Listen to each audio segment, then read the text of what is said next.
for her, with the local tourism sector still looking to shake off the ravages of COVID-19. But the hotel industry, which was hardest hit by the pandemic, will be looking to the new years to put in place measures to revive the industry. KTN Saada Hassan takes a look at the state of hotel and tourism sector in this report. Few years back, the waves of the Indian Ocean were met by the warm embrace of curious tourists, some of whom had traveled thousands of miles to enjoy the warm sandy beaches, cooled by an ever-present breeze. Today, the image reflects a shade of its former glory. Not many are out here to enjoy the cool breeze along the shoreline, take a sandbath, or just to swim in the ocean. In 2017 to 2019, tourism was picking up in a steady way. We saw growth both in international tourism and in domestic tourism, and also in MICE tourism.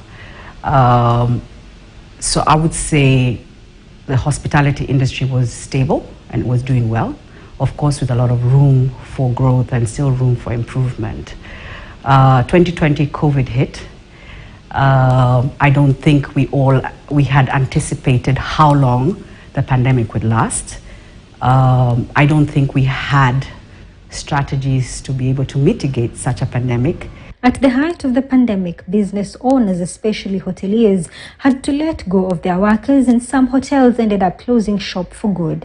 Across the country, grim images of chairs turned on top of tables in hotels is all that one could see. The industry was on its knees. Beach hotels were particularly hard hit, with lockdowns and travel bans making it impossible for tourists to travel. But with the pandemic fizzling out, hoteliers are hopeful. Asilimia ya wageni wale walikuwa tunapata kwa ni wachache.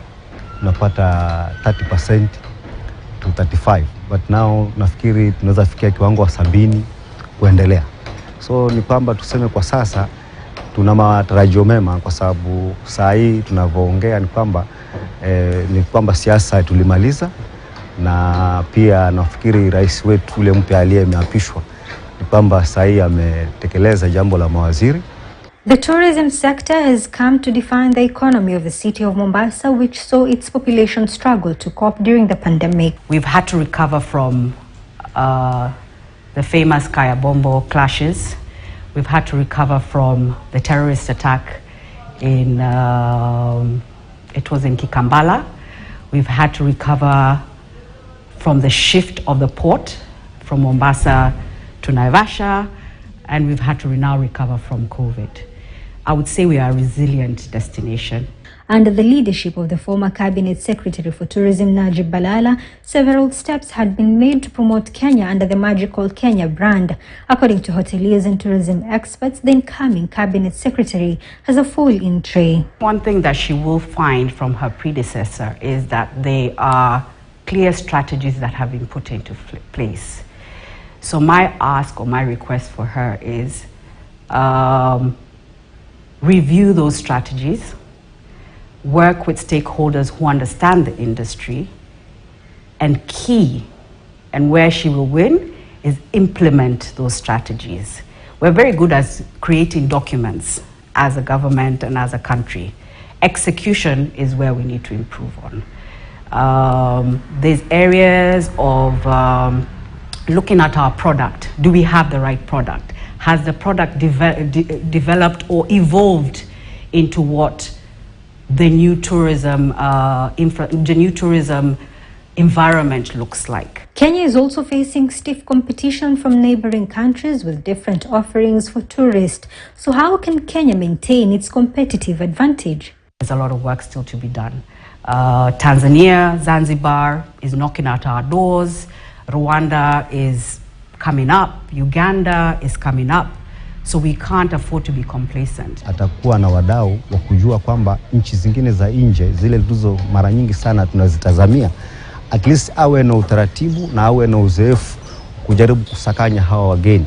While Mombasa is expected to remain Kenya's lead tourism destination, more needs to be done to expand its appeal. The sector is also faced with the challenge of recruiting and retaining workers, some of whom moved away from after being laid off at the height of the pandemic.